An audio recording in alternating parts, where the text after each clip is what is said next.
সব অভিশপ্ত। মুহাম্মদ সাল্লাল্লাহু আলাইহি ওয়াসাল্লাম বলেছেন, আমি সাজিদুর রহমান বলিনি। আল্লাহ বলেছেন, ওয়ামা ইয়ানতিকু আনিল হাওয়া ইন হুয়া ইল্লা ওয়াহয়ু ইউহা। তিনি নিজে বানিয়ে কোনো কথা বলেন না, তিনি যা বলেন সাত আসমান থেকে এসেছেন। ওই সাত আসমান লৌহে মাহফুজ থেকে যে বার্তা আসে তিনি সেটা তার জবান থেকে নিঃসরণ করেন।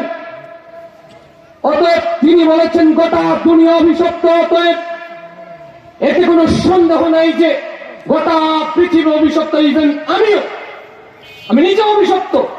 ইল্লা লিসানান, ওই জিহ্বা যে জিহ্বা আল্লাহর যিকির করে এটা অভিশপ্ত না।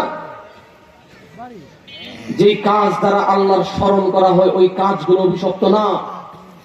যে বস্তু দ্বারা আল্লাহর কাজ করা হয়, আল্লাহর দ্বীনের কাজ করা হয় সেটা অভিশপ্ত না। এই মাইক এখন এটা কোরআনের জন্য ব্যবহৃত হচ্ছে, এটা অভিশপ্ত না। এটাই যখন আবার গান গাওয়ার জন্য ব্যবহৃত হবে তখন এটা অভিশপ্ত। এই মেশিনগুলো এখন অভিশপ্ত না।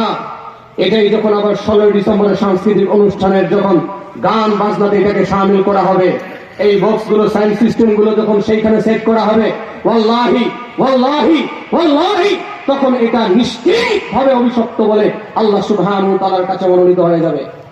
এতে কোনো সন্দেহ নাই। অতএব আপনি যা করবেন আল্লাহর রিজামন্দির জন্য করতে হবে। তাহলে দুনিয়ায় যদি অভিশপ্ত হয়, তাহলে দুনিয়া কেন্দ্রিক যে পড়ালেখা নিয়ে আমরা ব্যস্ত হয়ে আছি, দুনিয়া কেন্দ্রিক যে পড়ালেখা নিয়ে আমাদের সন্তানদেরকে ব্যস্ত রেখেছি, ফজরের ওয়াক্তে ঘুম থেকে ওঠার সময় হয় না, কিন্তু ঠিকই আমরা ওই ওয়াক্তেই সন্তানকে ঘুম থেকে উঠিয়ে দিয়েছি এবং আঙুল ধরে কোচিং সেন্টারে নিয়ে যাই। কিন্তু ওই সময়ে যে আপনাকে সালাত আদায় করে আল্লাহকে সিজদা করতে হবে ভুলে যাই। সন্তানকে মসজিদে না নিয়ে গিয়ে কোচিং সেন্টারে নিয়ে যাই। বাইকের পিছনে চাপিয়ে শীত বুঝি না, গ্রীষ্ম বুঝি না, আর আপনার বৃষ্টি বুঝি না।